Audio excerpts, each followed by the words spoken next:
Let's get going. Let's get her cleaned up. This is Aiden Wolf. Homemade sound panels and how to make them.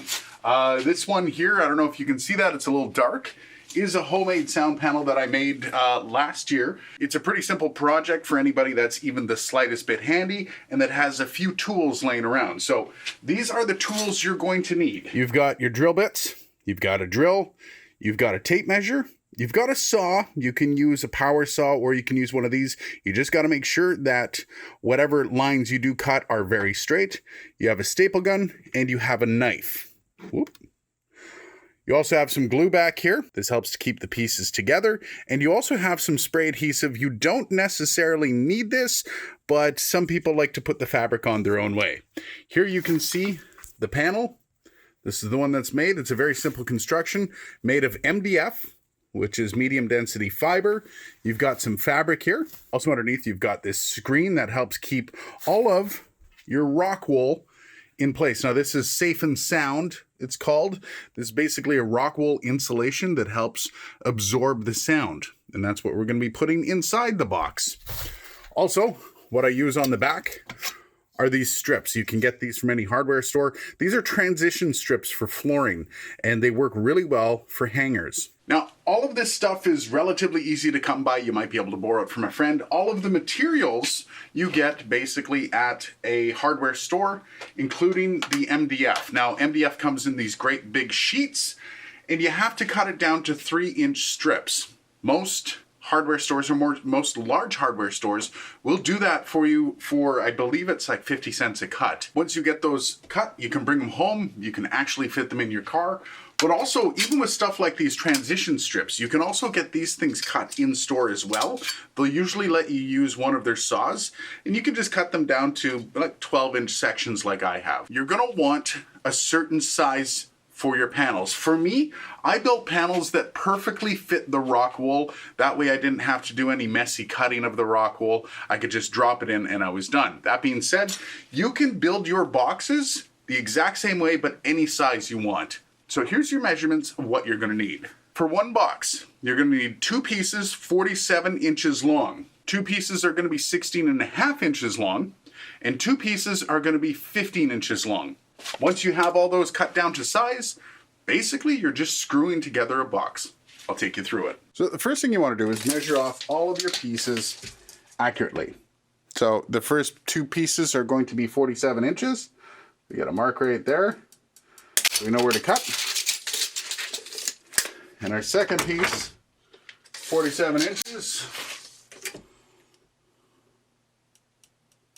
Perfect.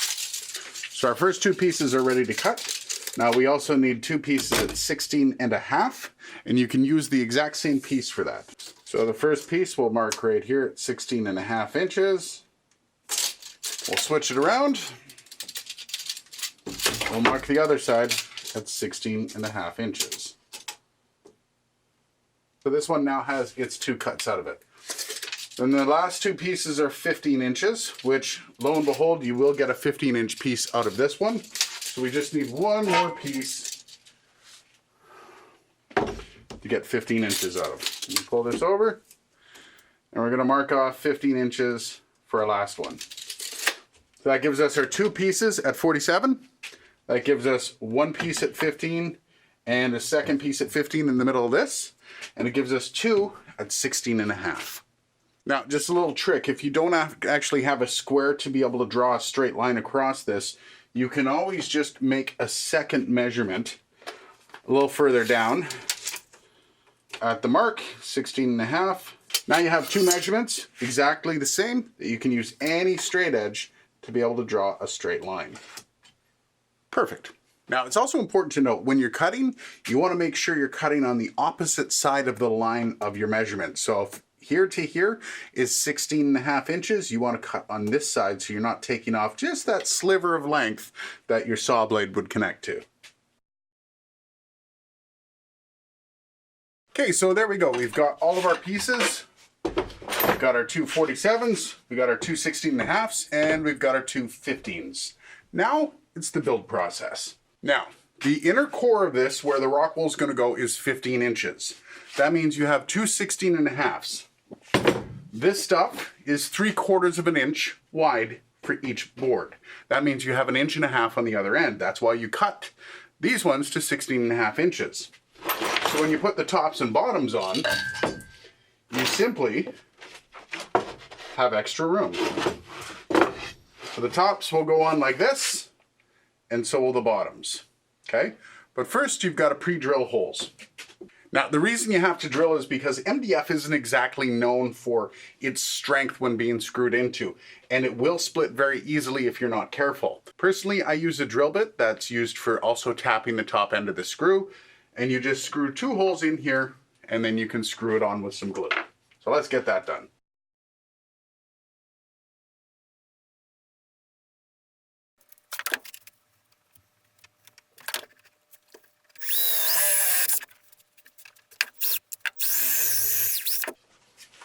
So once you have those 2 holes drilled, all you got to do is grab some glue and coat both sides. You just need a little bit of glue, unlike what I just spread all over there. And you just want the glue to hold this thing together in case one of the screws decides to strip over time. Once you have those together, you grab some of your screws. These we have 1.5 inch screws that are meant for particle board. These things are going to be a little bit easier on the board, and they're probably not going to strip. Hopefully, fingers crossed.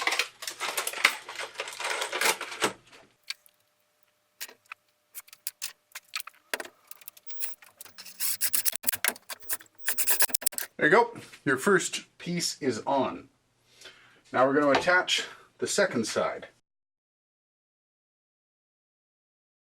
Now, if you're like me at this point, you've got a box, much like this one, sitting in front of you. And if you're about as handy as I am, you probably have a headache and kind of want to quit right now.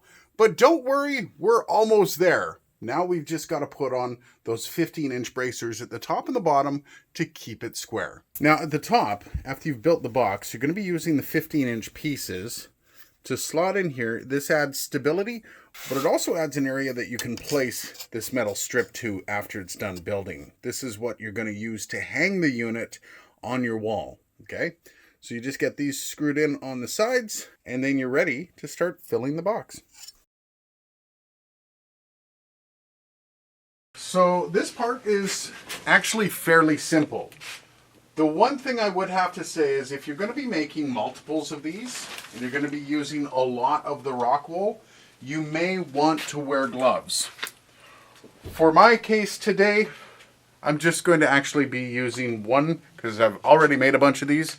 It's a lot like insulation, however, it's not the same material. It can still get into your fingers and cause a lot of irritation, and you can also breathe it in and create a lot of irritation within your lungs. So you just want to be careful. Maybe wear a dust mask if you're going to be doing a lot of these. At this point, all you're going to want to do is stuff it in your new box. Excellent.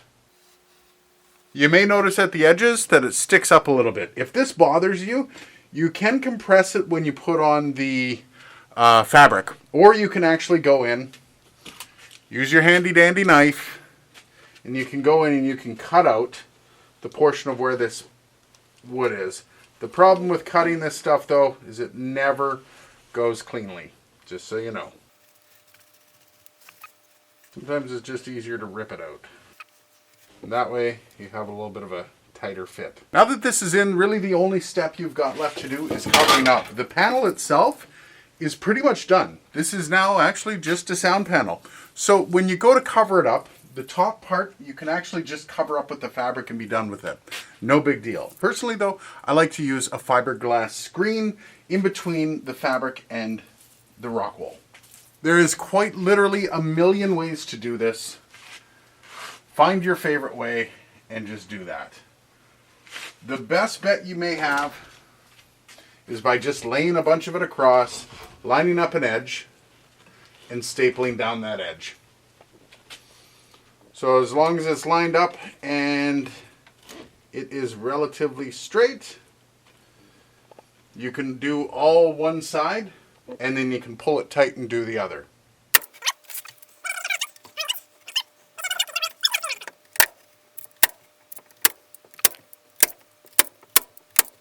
There, now that you have that taken care of, you can take the screen and pull it up on this side and staple away. Now, on this side, you notice you have a lot of looseness here, right? So what you're going to be doing is taking from here, you're just going to be pulling down like that and stapling down. So you're pulling it tight from the other side. You also want to pull back towards the back end of it as well.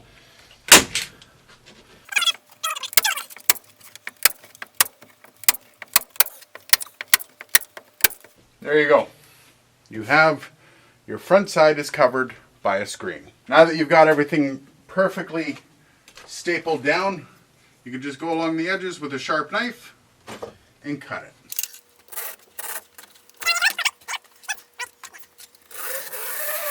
Now you basically turn this over and do the same thing to the back. And just like that, you now have a sound panel that is fully enclosed. But of course, it looks, well, kind of ugly.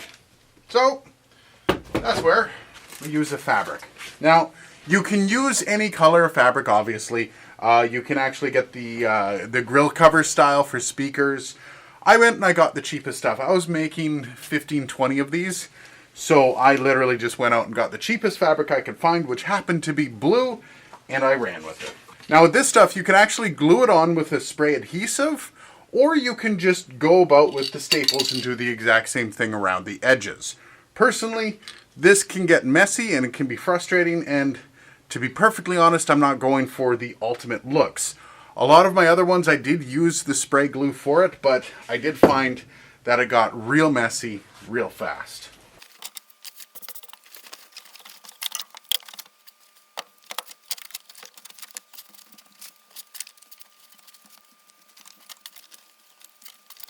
Much like putting on the screen, you basically just have to go around, start one side,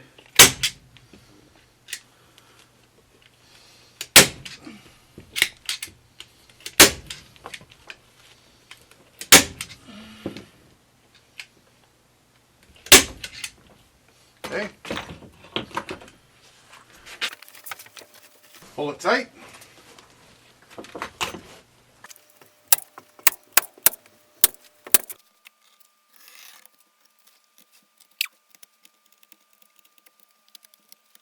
So now, you're basically just going to stretch the fabric over, do the exact same thing down the sides. And then you flip it over and you pull it tight. So now when you're doing the remaining fabric, you definitely want to make sure you're pulling it tight from the other side. Gluing is the same process. You want to make sure everything stays tight all the way down. That way the front actually looks nice and seamless. Now, you don't want to reef on it, just so you know. You want to just pull it tight enough so that across the front it's nice and flat. If you pull it too tight, you're going to end up with kind of little pull marks where it's tighter in certain areas than not. Now, all you got to do is trim off the edges and you're good to go. So, now that we basically have this done, let's take a look at what we've got. There you go. A nice sound panel that you can put up in your room that isn't going to look awful as long as you don't mind the color that you choose. Let's get these trimmed off and let's take a look at how they look when they're up. Alright, thanks for watching this guide on how to build your very own sound panels, just like this one that we built. This is still a little bit dirty. You have to get some of that off. Anyways, if you like what you see, hit that subscribe button, hit the like button, and I'll see you in the next video.